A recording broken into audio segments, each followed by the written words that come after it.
비판을 주의하라. 첫 번째, 마태복음 7장 1절에서 6절 말씀.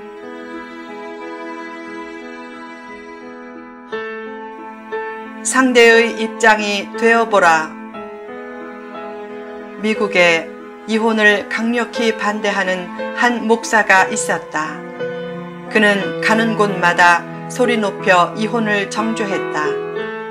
특히 성도는 결코 이혼하면 안 된다고 강조하며 이혼은 사랑의 사자도 모르는 행위라고 했다. 평소에 차가운 목사님도 아닌데 이혼에 대해서만은 무섭게 정죄했다. 어느 날 이혼에 대한 그의 시각이 완전히 바뀌는 일이 생겼다. 그의 아들이 오랜 결혼 생활의 고통 끝에 이혼한 것이다. 그는 자신이 기도하며 키운 아들이 그렇게 될 줄은 꿈에도 몰랐다. 그 후 그는 이혼에 대한 생각이 바뀌어 공개적으로 교인들에게 이혼을 강하게 정죄한 것을 사과했다. 그리고 이혼자들을 품고 위로하는 따뜻한 설교를 시작했고 그들을 돕는 교회 프로그램도 만들었다.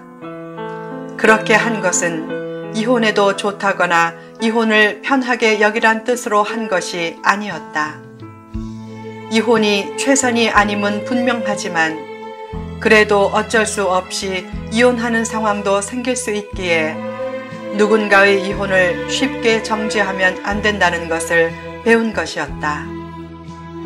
한 젊은 목회자가 몇몇 초대형 교회 목회자 자녀들의 탈선을 언급하며 그들을 소리 높여 맹비난했다. 자녀는 부모를 닮는 법입니다. 그 자녀들의 탈선 행위를 보십시오. 그들의 모습이 그 목회자들의 모습입니다. 그런 목회자의 설교를 듣고 어떻게 그 교인들의 신앙이 성숙해지겠습니까? 그런데 자기 딸이 고등학교 때부터 빗둘게 나가더니 결국 몸을 파는 여인이 되었다. 그때 그는 깊이 회개하며 다시는 그런 비판을 하지 않았다. 비판이 체질화된 사람은 논리적으로 비판을 잘하고 글도 잘 쓴다. 그러나 비판을 잘하는 것은 아직 철이 덜 들고 인생을 잘 모른다는 증거가 될 수도 있다. 비판 대상이 당하는 쓴맛을 자기가 직접 겪고 나서야 비판 중독을 끊고 조금 더 철든 인생이 되는 경우가 많다. 나무의 신을 신어보면 비판을 조심하게 되고 이해의 폭이 넓어진다. 그때 비로소 철든 인생이 된다. 어떤 엄한 중학교 학생부장 선생님은 복장과 머리 상태가 불량한 학생을 보면 크게 야단쳤다. 그러던 어느 날 자기 아들이 머리를 염색했다. 그는 자기 아들이 그런 행동을 할 줄은 꿈에도 몰랐다. 크게 실망했지만 그때 생각이 바뀌면서 그동안 학생들에게 심하게 대한 것을 깊이 뉘우치고 이해심이 넘치는 선생님으로 변했다. 그처럼 고난을 통해 이해의 폭이 넓어져서 비판 중독을 끊을 때도 많다. 어느 날 한 목회자 아들이 중학교 1학년 때 담배를 피우다 걸렸다. 사모가 울면서 학교를 찾아가자 선생님은 어머님, 제가 때리는 것을 용서하세요 라고 말한 후에 사모가 보는 데서 매질을 했다. 사모는 자기 자녀가 그럴 줄은 상상도 못했다. 매질 후 사모가 아들에게 물었다. 너 이제 앞으로 어떻게 할래? 그때 아들이 황당한 동문서답을 했다. 짜장면 먹고 싶어요. 그렇게 순진한 아이가 호기심에 그냥 담배를 한 번 펴본 것이었다. 다행히 그 후로 아이가 더 이상 담배에 손을 대지 않았다. 그때부터 목사 부부의 교인 사랑도 더욱 깊어졌다.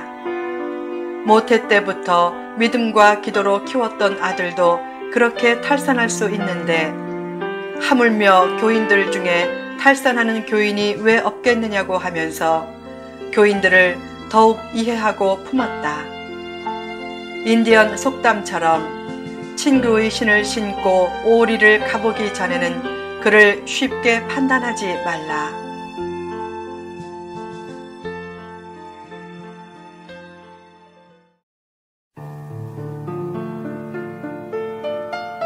비판과 관련해 필요한 교훈.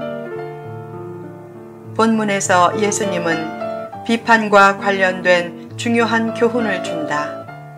성도는 비판 문제에서 어떤 자세를 가져야 하는가? 1. 비판을 주의하라. 예수님은 비판을 받지 아니하려거든 비판하지 말라고 했다. 비판을 전혀 하지 말라는 말씀은 아니다. 건강한 사회가 되려면 건강한 비판은 필요하다. 비판 자체가 영혼과 공동체를 망치지는 않는다. 옳은 판단에 근거한 용기 있는 비판을 때에 맞게 지혜롭게 하는 것은 필요하다. 다만 쉽게 비판하면 안 된다. 비판하지 말라는 말은 비판을 남용하지 말라는 말이다. 비판의 남용은 상처를 키우고 문제를 키운다.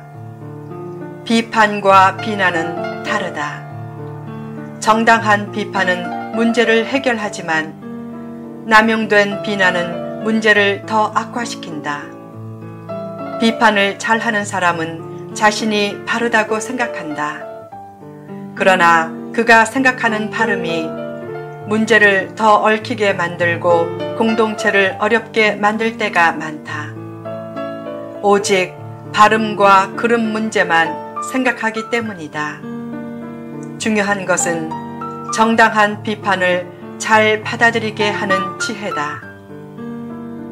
남용된 비판은 감정을 상하게 만든다. 발음과 그름만 따지다가 이성 대신 감정만 자극시키는 것은 좋은 비판이 아니다. 비판이 비난이 되지 않게 하려면 비판하는 사람의 언어와 태도가 감정적으로 흐르지 않게 할 책임도 있다. 결국 비판하는 능력을 내세우기 전에 감정적인 언어와 태도를 순화하는 능력부터 잘 키워야 한다. 비판이 잦으면 비판 중독에 빠져 남의 허물을 발견하고 캐내는 것에서 쾌감을 느끼게 된다. 그래서 바른 비판자는 남의 허물을 보면 안타까워하지만 비판 중독자는 남의 허물을 찾으면 희열을 느끼면서 지저분한 정보를 수집하고 단점을 들춰내기를 좋아한다. 그처럼 잦은 비판은 비판 중독을 낳기에 비판을 남용하지 말라. 세상과 사회는 남에게 흠만 보이면 더 흠집을 내려고 한다. 그렇게 살지 말라. 특히 교회나 가정에서는 남의 잘못에만 열심히 눈을 치켜뜨고 찾으며 비판하는 비판 중독자가 되지 말라. 흠집을 잘 찾아 일방적으로 비판하는 것은 똑똑하고 정의로운 태도가 아니다. 길에서 전봇대를 보고 왜 저렇게 굽었느냐고 비판할 때 동행자는 저 멀리 앞서 간다는 사실을 잊지 말라. 2. 심판하지 말라.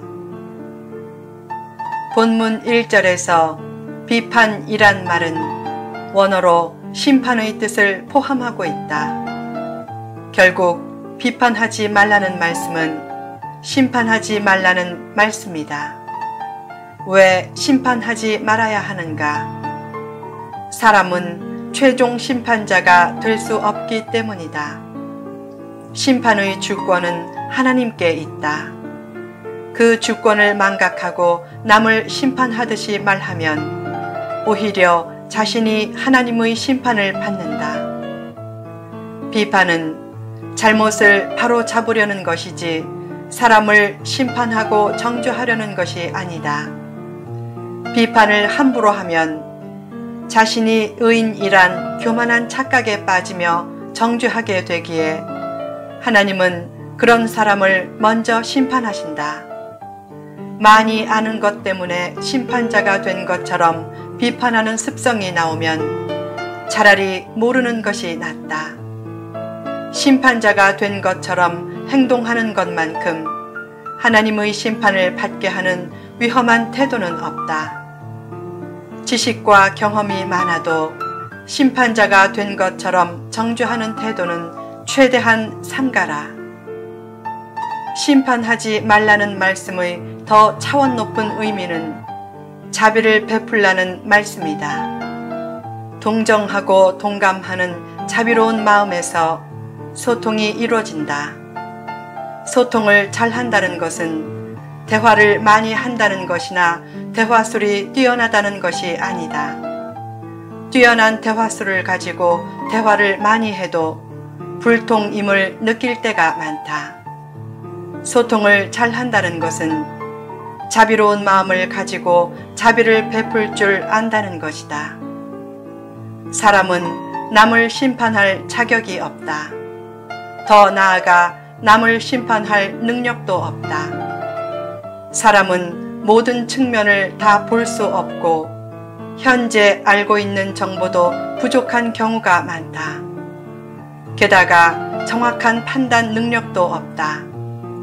그런 상황에서 남에 대해 쉽게 심판하듯이 말하는 것은 어리석고 불행한 일이다. 죄에 대해서는 단호하게 거부하되 죄인에 대해서는 불쌍히 여기는 마음을 가지라. 후편에 계속됩니다.